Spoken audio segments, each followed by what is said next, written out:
So the shortest day came, and the year ended, and everywhere down the centuries of the wintry world came people, dancing, singing, to welcome back the light. They lit candles in the winter trees. They hung their homes with evergreen. They burned beseeching fires all night long to keep the year alive. When the new day's sunshine blazed awake, they shouted with joy and gladness. Across the centuries, you can hear them echoing behind us. Listen. Welcome to our celebration of the winter solstice.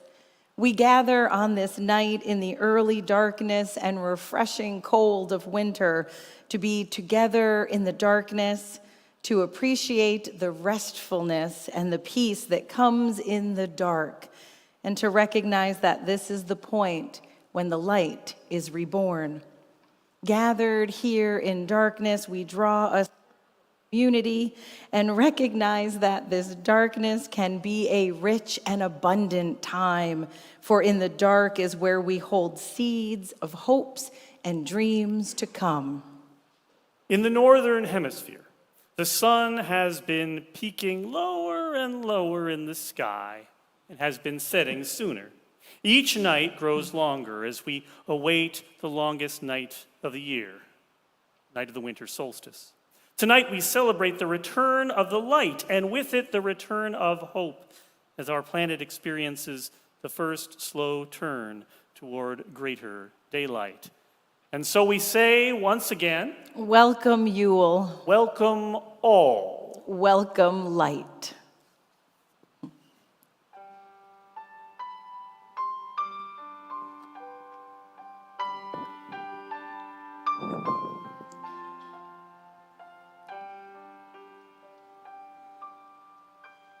If you will rise now and join us in the calling in of the spirits. Please turn yourself toward the brightening east. Spirit of the east, home of the rising sun, we welcome you into our circle this night. We feel the embrace of spring winds stirring our minds. We hear the soft rustle of air through leaves. We feel life renewing itself again and again. Here, knowledge is born on light, swift wings. We kindle this fire today in the east and invoke the spirit of air. Flow within us, wind of life. Let there be truth and knowledge. Spirit of air, be with us tonight. Please turn to the blazing south. Spirit of the south, Spirit of the noonday sun, we welcome you into our circle this night. We feel the blast of summer wind igniting passion. We hear the sharp crackle of dancing flames. Here transformation reigns. Here cleansing fires temper and renew. The sun at the noon of his majesty illuminates the world and ignites the spark of life within us all. We kindle this fire today in the south and invoke the spirit of fire. Flow within us, O flame of life. Let there be passion and inspiration. Spirit of fire, be with us tonight. And now, please turn towards the watery west. Spirit of the west, spirit of failing light of the setting sun, we feel the caress of autumn wind awakening dreams. We hear the ebbing and flowing of the sea. Here, intuition reigns. Here, emotion flickers in the depths of the dark springs. The well fills with the waters of the bosom of the earth. The cup overflows with deep wisdom. We kindle this fire today in the west and invoke the spirit of water. Flow within us, O well of life. Let there be wisdom and intuition. Spirits of the water, be with us tonight. Please turn to the frozen north. Spirit of the north, spirit of the star-strewn midnight sky, we feel the bite of winter wind chilling heart and bone. We hear the crunch of snow beneath our feet. Here winter grasps the land. Here darkness reigns. Dreams are born and nurtured. The seeds of peace are sown. The visions of a new world are nourished. We kindle this fire today in the north and invoke the spirit of earth. Grow within us, O tree of life. Let there be strength and courage. Spirits of the earth, be with us tonight. And now I invite you to turn towards the front again. We will now light our chalice, symbolizing our center. Please join together with me in the words on your screen. Welcome the night. Oh, gotta wait for the words on the screen. Don't worry, they're coming.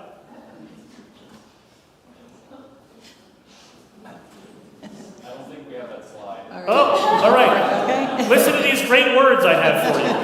Welcome the night. The longest night has come once more. The sun has set and darkness fallen. The trees are bare, the earth asleep, and the skies are cold and black.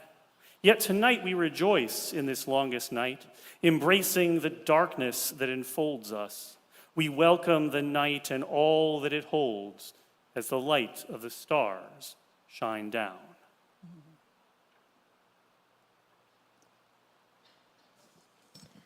Please remain standing in body or in spirit and join us in singing hymn number 1067, Mother Earth, Beloved Garden.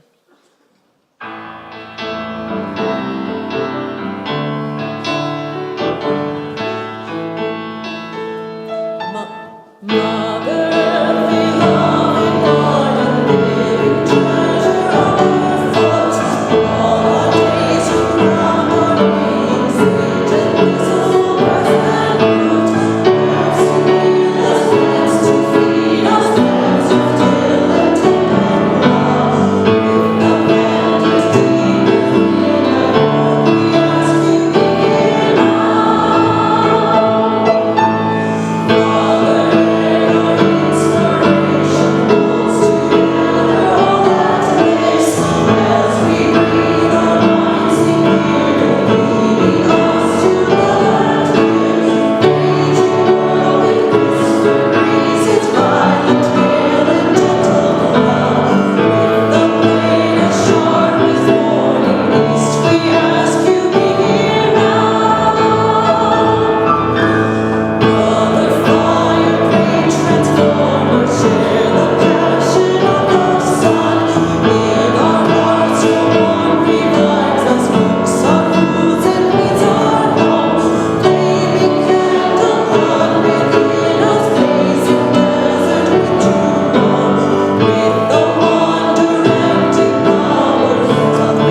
The solstice story that I have for you tonight comes from the Slavic people, who are First Nations people in what today is called northwestern Canada.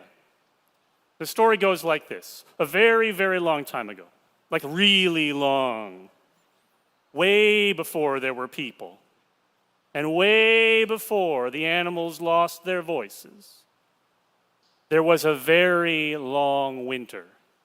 And I mean like really long. Like it just kept snowing and snowing and snowing, and it didn't stop for 3 whole years. Yeah, it was a problem, right? I mean, we're Wisconsinites. We like to think we're hardy folk. But 3 years is a long time for the snow not to stop. So, all of the animals held a great council to see what they could do about all of this. And they talked and they debated between themselves about what was the biggest part of this problem. Because, of course, there's a cascading series of issues that you might have thought of if the snow keeps falling for 3 whole years, right? First of all, there's just the amount of snow. And then there's the problem of, well, you can't see the sky, basically, because it's so blustery and full of stuff falling in your face all the time. And there's nothing to eat. But you know, they finally agreed the biggest problem was how there was no light and there was no heat. And somebody thought to themselves, you know, come to think of it, I have not seen the sun in a very long time. So the animals concluded that their basic problem, the root of the issue for them, was that someone had kidnapped the sun. And they created a delegation of some of them to go find where the sun was and bring it back to the sky. That delegation consisted of the lynx, meow, the wolf, ooh, the mouse, eep, the fox, yip, the pike, splash, the dogfish, bark, splash, and the wolverine. So those 7 animals together, they all went to go look for the sun. And they looked around and around and around. They traveled far and wide until finally they found the opening into the upper world. And they went through that hole and into the upper world, and the upper world's a difficult place to navigate. So they were wandering for a good long time, but eventually they happened upon a beautiful pastoral scene. There was a lake, and there was a teepee, and there was a fire going, and there were 2 bears, 2 brother bears, sitting beside the fire, enjoying the much calmer and less blustery weather that they had in the upper world at that time. So the animals crept up, you know, in their various ways. I mean, some of them were swimming, I guess. You get the idea. They went to go see the bears and see what was going on with them. And while some of them were chatting with the bears about this thing and that thing, some of the other ones peeked inside the teepee, and they saw 4 bags there. And so they came out and they asked, say, you know, now that we're all friends, we're chatting, we're enjoying the fire, thank you for your hospitality, by the way, what's up with those 4 bags?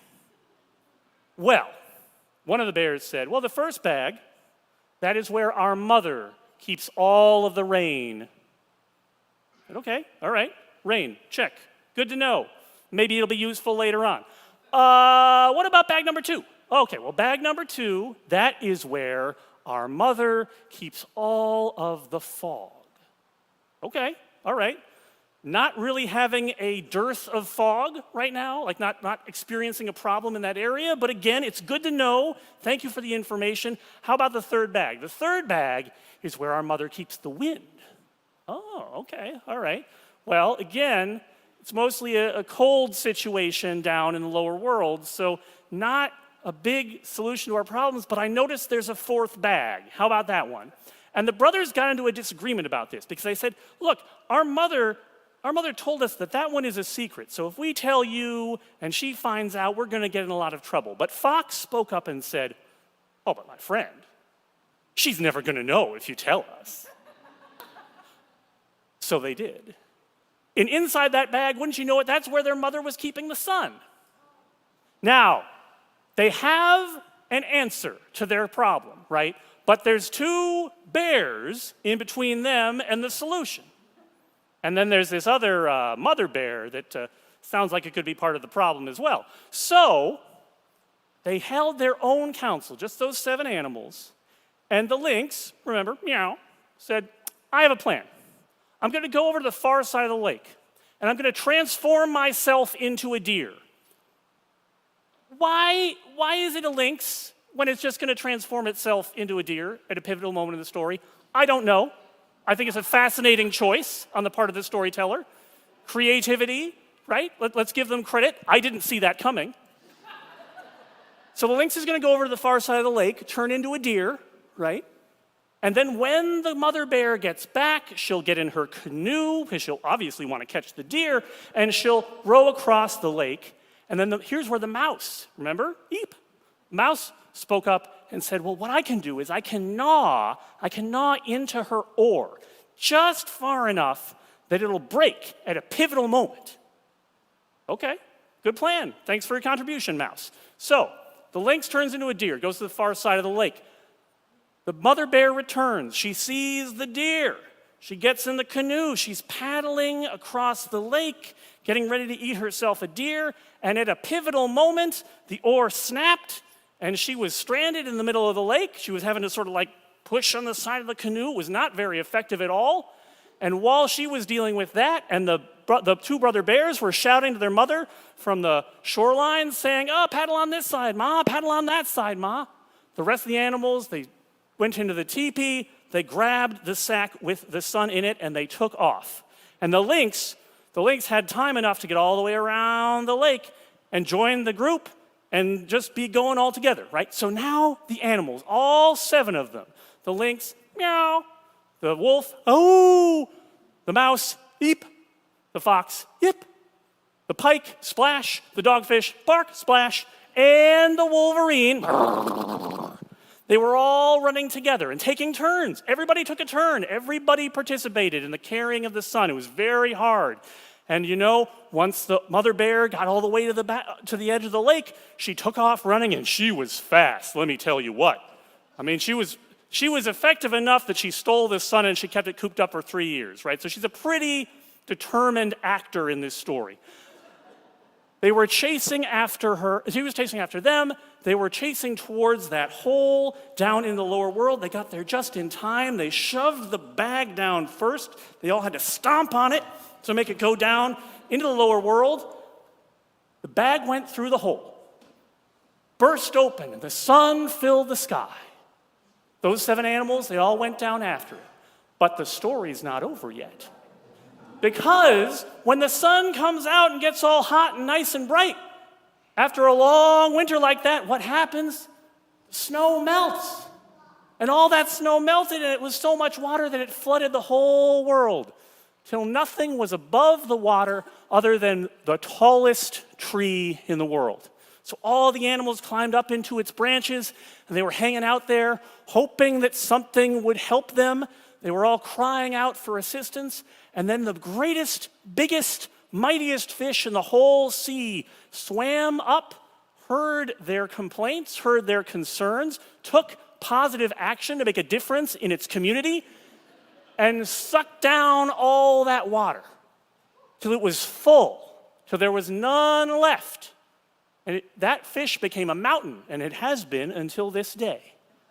And that is the story of how the winter ended. And from that time until now, summer has followed winter, has followed summer, has followed winter. The sun goes away, and the sun returns.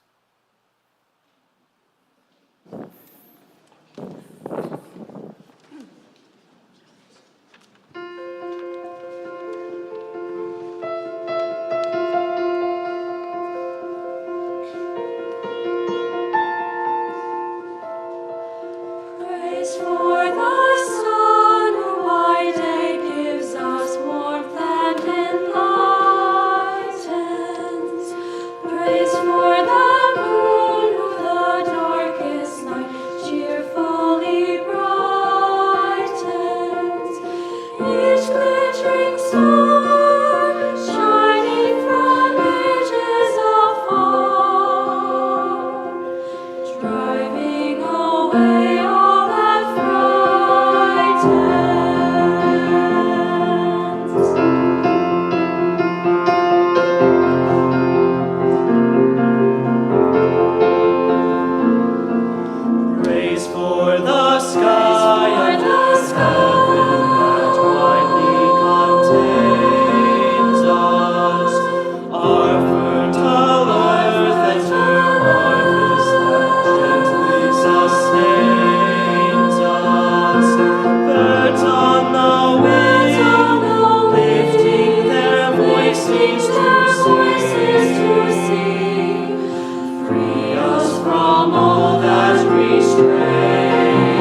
Thank you.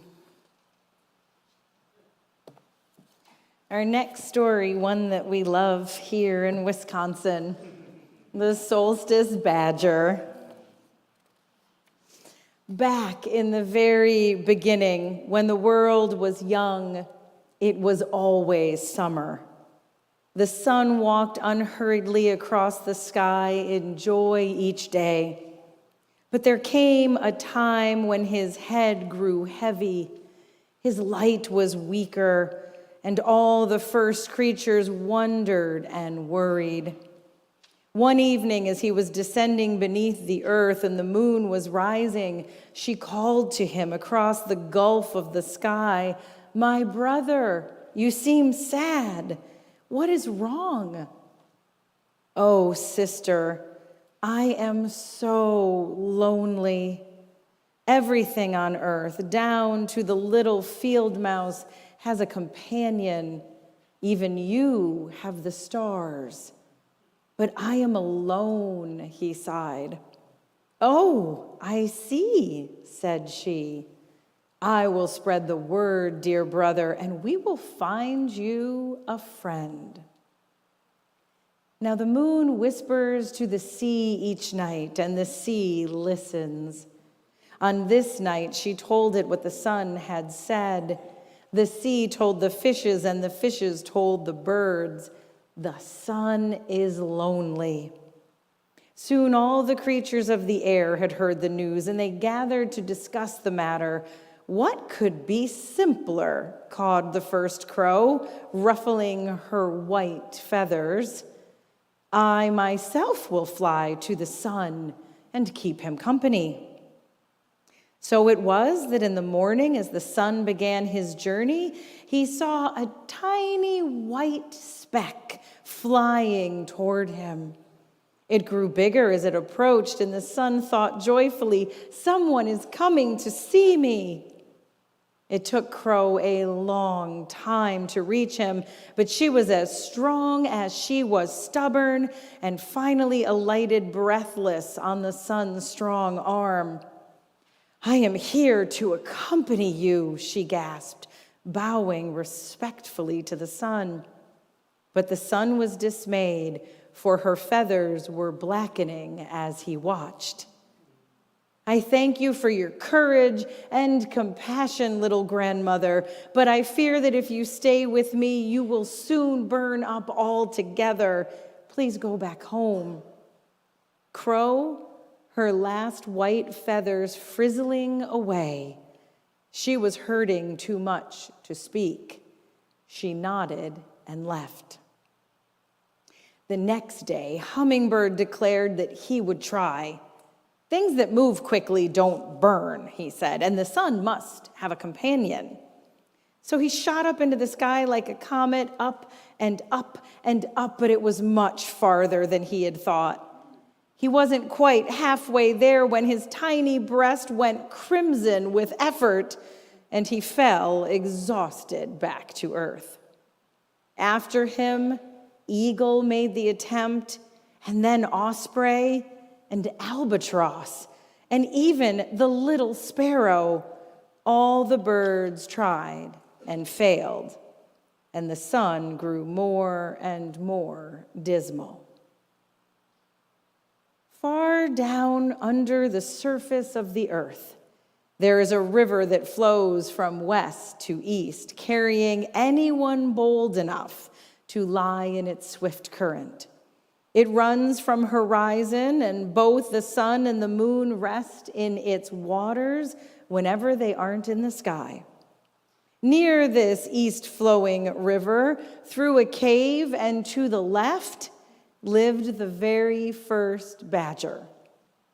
His tunnels went everywhere, and he loved the bright jewels he found in the darkness. He ate well on root vegetables, mushrooms, and subterranean berries. His home was a giant geode whose walls glittered and sparkled. In his solitude, he was content. One night, he heard someone crying and quickly followed the sound down one of his tunnels to the bank of the river east flowing. There he found the sun, who had climbed out of the water for a while so he could weep where no one would see him. "What is wrong?" Badger asked gently.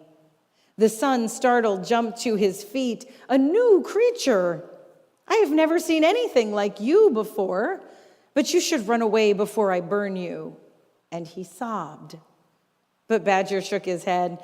"I have collected gems in the white-hot center of the world. You will not burn me. Come to my home and have tea." And smiling through his tears, the sun did. They spoke of many things together, as kindred spirits do. At length the sun took his leave, for it was nearly time for morning. That day he rose so clear and bright, all things living on earth knew that he must have found a friend, and they were happy for him. That night he went straight to Badger's house, where his own light was refracted and beautified by the crystal walls, and they continued their talks and their stories. Badger loved to hear of the doings of those he called surface peoples, whom he'd never seen. So the sun told him tales of turtle and otter, of horse and tree and bird and vine so vividly that Badger could close his eyes and see them. The sun was so engrossed in storytelling, Badger had to remind him when it was past time for him to leave. The next night it was Badger's turn to speak. He told of the heartbeat of the mother that you can only hear with your bones, and of the fire sprites that dance in the glowing molten places. His adventures among mountains' roots, in underground geysers, and down echoing, pitch-black natural stone wells had to be recounted. He told of the shallow tunnels from which he could listen to the surface, if not see it. And they both forgot the time, and the sun left even later than before. Things went on this way for 6 full moons.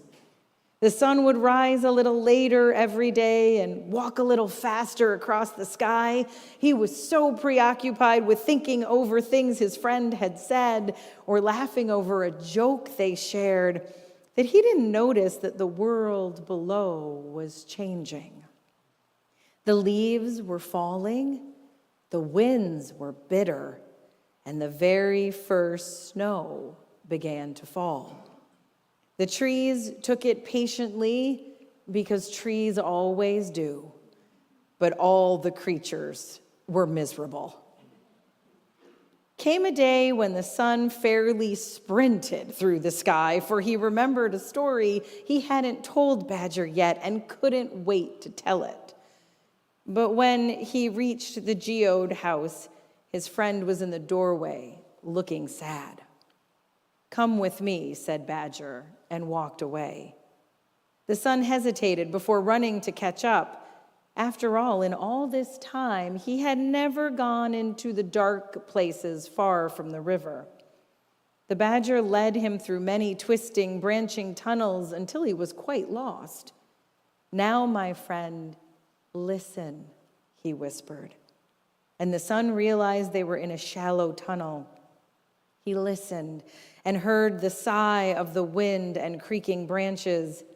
He heard sounds of shivering and sneezing, but no bird song and no scampering feet. "You have spent too much time with me," Badger said gently. "The world misses you." The sun was filled with remorse over his thoughtlessness. He would have rushed to the sky and stayed there for weeks. But again, his prudent friend stopped him. "Hasty repairs make weak burrows," he said.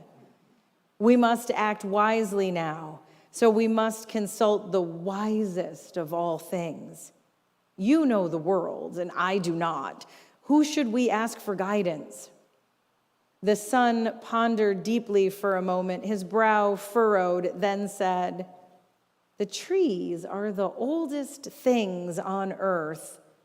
and pine is the eldest of the trees. I think she will know what I must do, but she may be angry with me."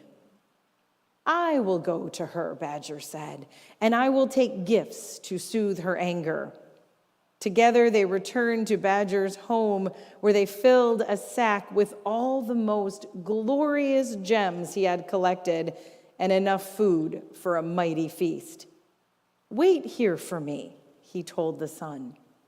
Then, for the first time, torch in paw, he tunneled to the surface. Pine stood in a glade in the forest, blanketed with snow, but her dignity and foliage were unchanged by the changing weather. Her spreading boughs sheltered a great many of the first creatures.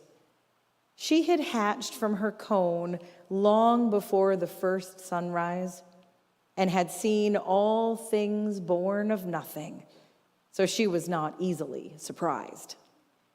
Thus it was that when Badger scrabbled to the surface before her, she greeted him calmly. "Hello, small animal who befriended the sun," she said, and her deep voice caused the ground to quiver. "Welcome." He bowed low before her and said, "My friend wishes to undo the harm he unwittingly caused. If he went back to his old ways, would the world be healed? If he brought the warm back tomorrow, the world would drown in snowmelt and all would be chaos." There was a short silence while the wind howled. Eventually, Badger spoke again. "Wise one, I have brought gifts for you. Will you accept them with our apologies and tell me what advice to give my only friend?" He opened his sack to reveal foods beyond count and jewels without price. Pine looked at them thoughtfully. "A generous gift," she told him, "and one I have no use for.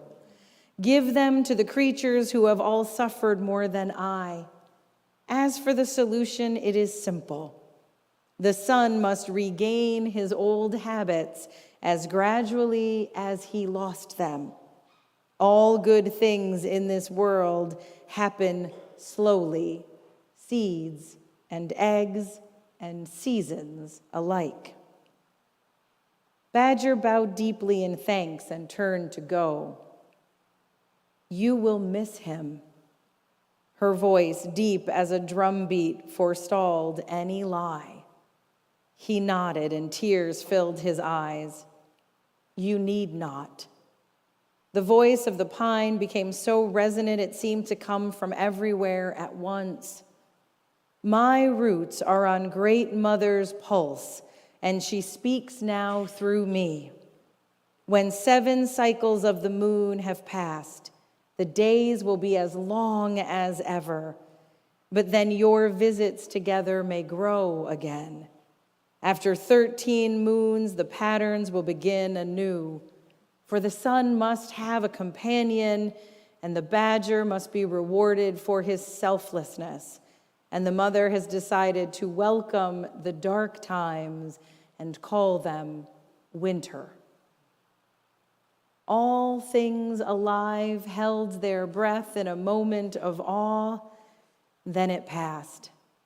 Badger joyfully cried, "So mote it be, and on this night of every year, I promise to come to the surface and give gifts to all the small beasts, gifts of thanks and blessing and love and a token of the sun's return." He held his torch up high and sang, "Here, take it, call them." Pine bent forward and grasped the light. When she straightened, it could be seen held firmly in her topmost twigs. Far and near, the creatures of the forest saw it flickering in the dark and began to draw closer. As they arrived one by one, they saw that Badger had been busy. Pine was covered in jewels that shimmered and sent rainbows dancing all over the glade. On the ground was spread a banquet, enough for everyone and more. Badger watched the glorious feast begin, well satisfied. then tunneled back home as fast as he could to tell the sun the good news, and the next morning began a little earlier. As it was then, when the world was young, so it is today. The seasons turn on the linchpin of a friendship. Each day, the sun watches the world and everything in it, for he is collecting stories to tell Badger. Their visits together grow longer every night for half a year. At the darkest times, we still honor the wise old pine by hanging jewels and lights in her branches. And on the longest night of all, Badger still comes to the surface bearing gifts. He gives them to all the small creatures who bear patiently the cold and the darkness, knowing that even the winter will forever be joyful as long as the solstice badger keeps his promise, and he always will.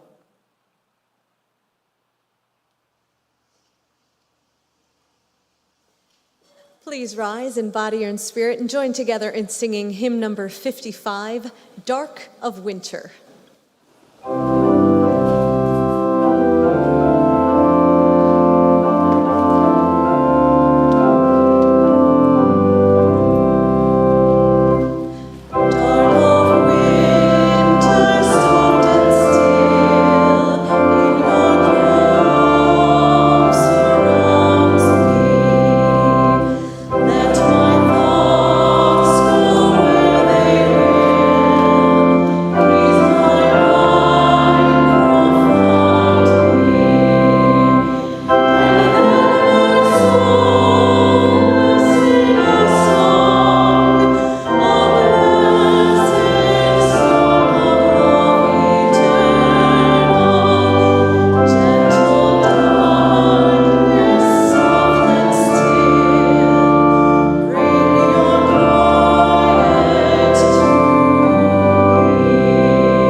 Please be seated.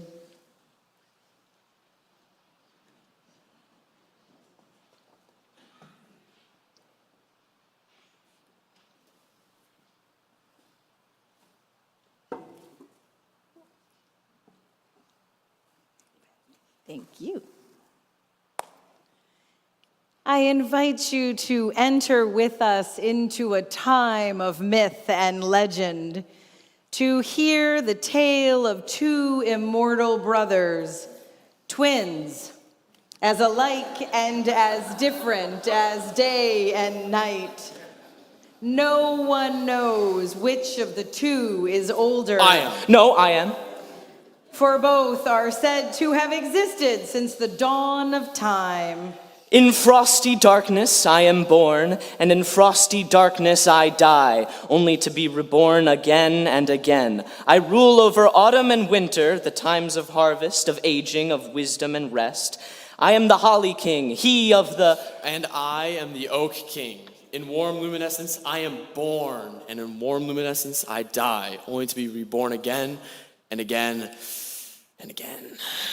I rule over spring and summer, the times of planting, of growth, of learning and renewal. I, the Oak King, he of the... You already said that. Like many brothers, the Oak King and the Holly King sometimes don't get along. He calls me names. He steals my stuff. Sometimes they don't know how to share Why should I share? I'm the king. I am strong and hardy. My brother is at his weakest point here in winter. For now. Sometimes they even fight. Fight?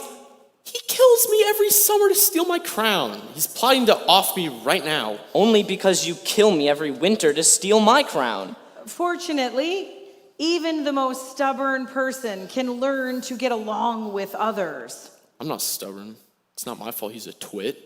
I'll be nice, but only if he apologizes. Fortunately, even families that have been estranged for years, Centuries. Millennia. Don't correct me.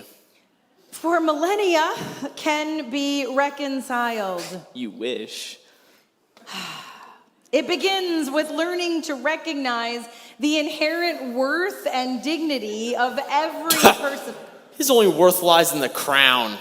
He gives me each winter, and man, it's so easy to take it from him. Dignity? He's about as dignified as a chimpanzee screeching for a banana. You take that back. It begins with learning to respect even those you may disagree with. I respect him, and by respect, I mean loathe with the fiery passion of 1,000 suns. That was uncalled for. And once you learn to affirm each other's worth and respect each other, you can work on ways to overcome your differences. Oh, we have our ways. Yeah, really effective ways. My favorite begins with a club and ends with a thud. Ways that do not involve violence. Oh. We're gonna try a non-violent way today. We are. Do I have to? Do you wanna turn at wearing the crown? He's just gonna try to hurt me to take it. Well, it is my turn. He's not going to hurt you. He's not? I'm not? No, you're not. You're going to have a little contest. Like a duel. No. Oh. Darn. You may notice that behind us, there's 2 drums. I like drums. I'm really good at drums. Well, I'm better. You wish. Okay, your majesties, thank you.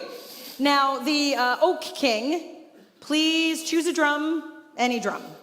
Ooh, let's see here. It's a pretty nice drum. It's my drum. Don't take it from me. Why does he get to pick first? Because he's the incumbent. Not for long, he's not. Oak King, please select a drum. I'll take this one, I guess. All right. Let's do this. Okay, not so fast. Ours is an interdependent world, and those of us living in it should have a say in how our world is run. So I would like to ask all of you to pick a team. Team Oak or Team Holly. Ooh, you guys should pick me. Pick me, pick me, pick me. You can participate by clapping, stomping, cheering along with your chosen king. Holly King, you are the current ruler of the known universe. So your side gets to go first. We've so got this.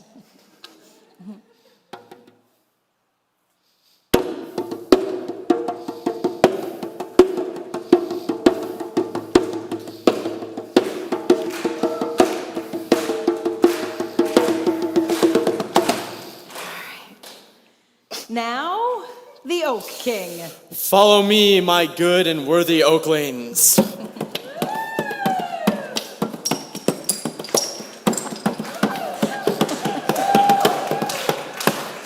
right, we're gonna speed it up a bit, but remember to take turns, Your Majesty.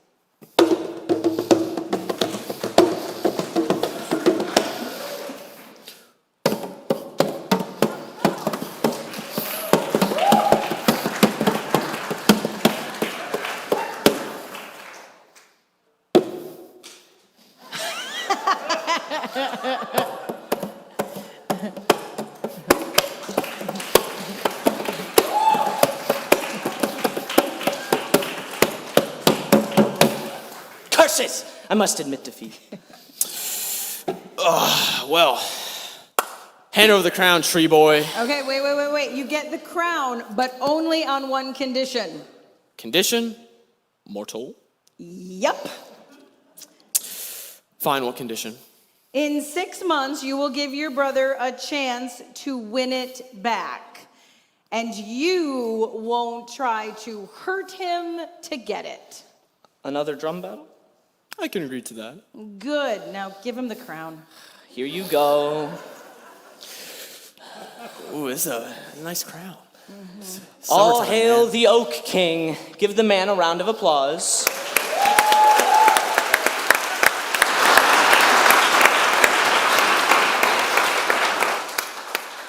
Thank you to our Holly King and our Oak King, and thank you all for helping keep the wheel of the year turning and ushering in the waning season.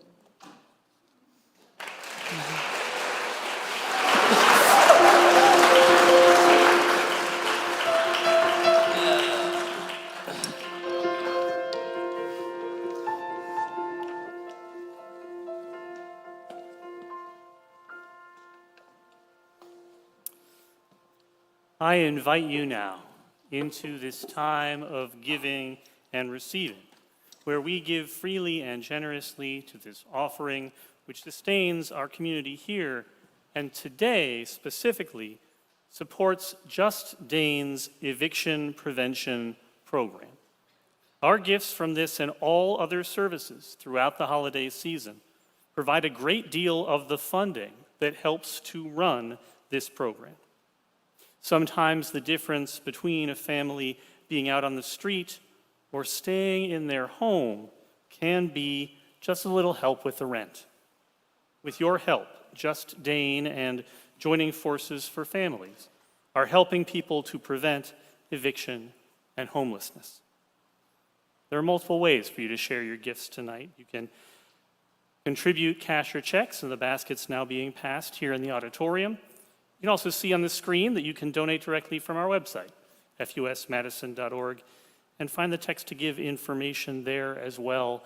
If you haven't been here in a little while, I know that's none of you, but bear with me. You should notice that the text information has changed in the last few months. So just take note of that. If you were going to do that, thank you for your generosity. Wouldn't want you to inadvertently use an old system. We thank you for your generosity and your faith in this life that we create together.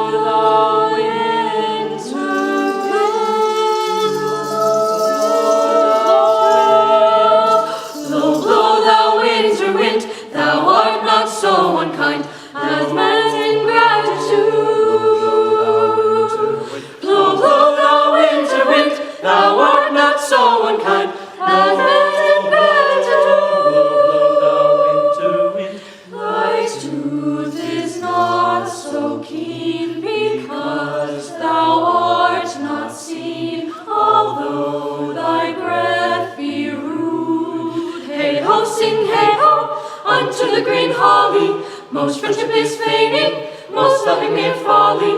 Hey ho, sing hey ho, unto the green holly.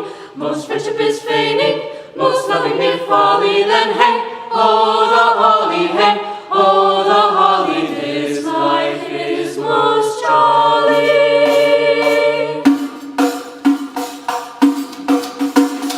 Freeze, freeze, thou winter sky, thou dost not find some night.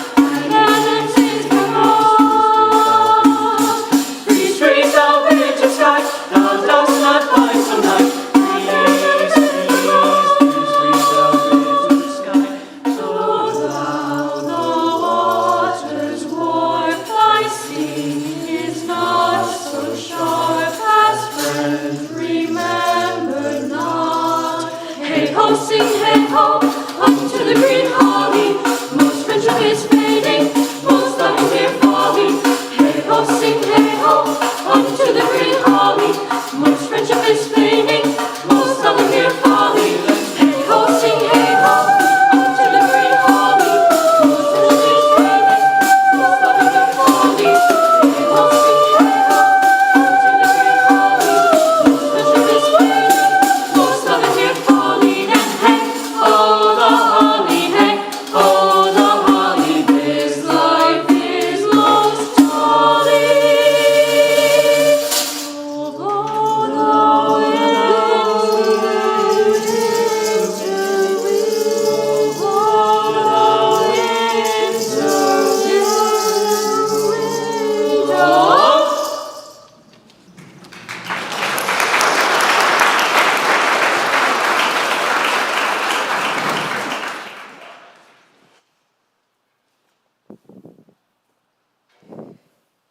We have come together to join in this celebration of darkness and light.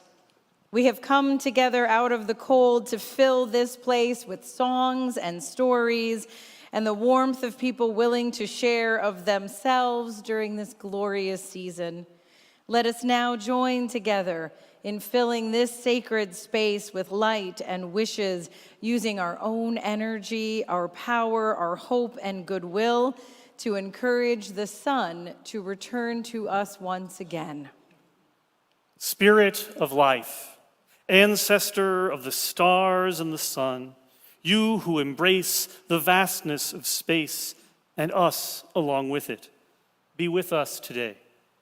Hold us in our worry, our exhaustion, our grief.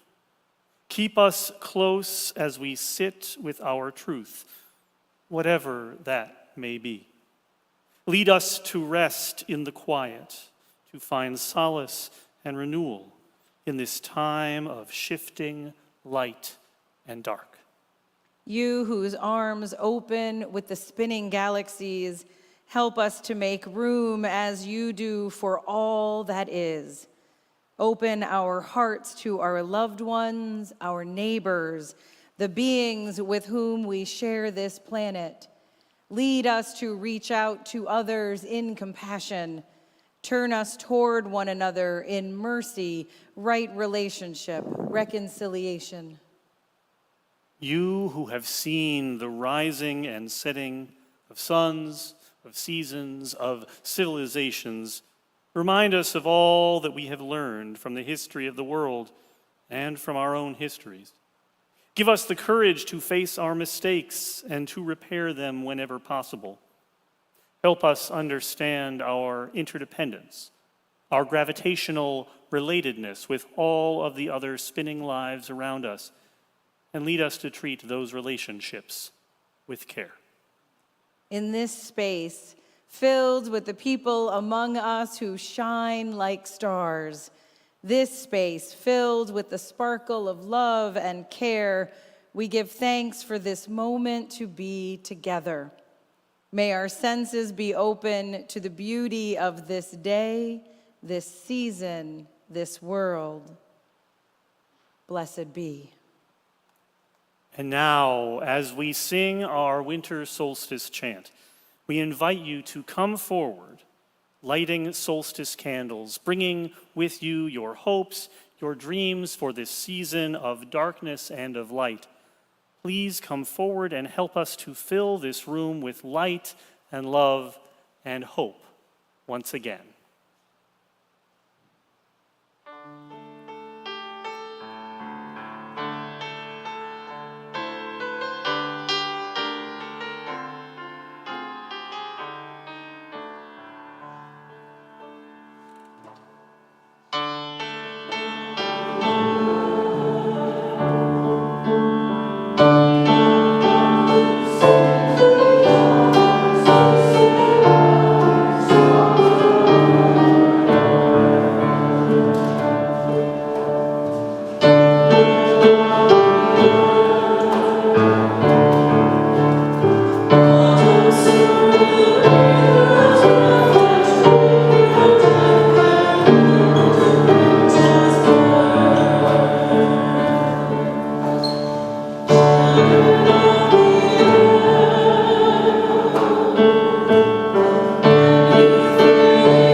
Spirit of winter rest, help us to enjoy your peace. Remind us to pause during this season. Remind us to wish, to hope, to dream. Grant us awareness. Keep our gratitude fresh each day. May the songs of our heart be blessings and insights to us and to others, and may compassion always shine forth from the depths of our hearts.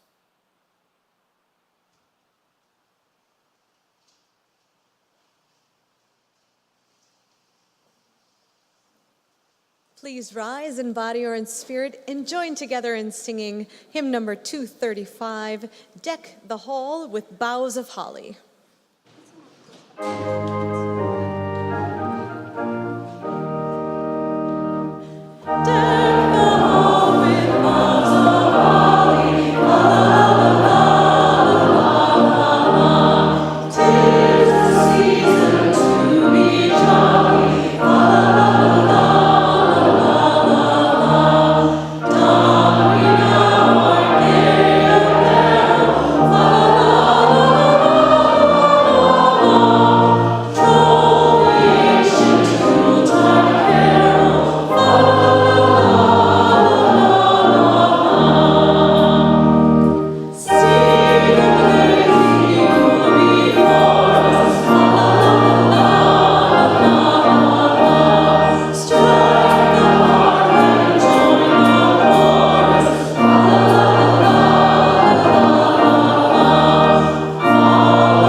This night for the spirits who joined us in our circle and release them now. Spirit of the north, power of earth, we thank you for your gifts of growth and nurturing. We ask for your blessing on this solstice night. Spirit of the north, hail and farewell. Spirit of the west, power of water, we thank you for your gifts of cleansing and healing. We ask for your blessing on this solstice night. Spirit of the west, hail and farewell. Spirit of the south, power of fire, we thank you for your gifts of passion and transformation. We ask for your blessing on this solstice night. Spirit of the south, hail and farewell. Spirit of the east, power of air, we thank you for your gifts of clarity and inspiration. We ask for your blessing on this solstice night. Spirit of the east, hail and farewell. The circle is open, but never broken. Merry meet and merry part, and merry meet again. On this winter's night, we wish you a season of love and light. May you hear the dreams, the hopes, the life within you waiting to be reborn. Blessed be.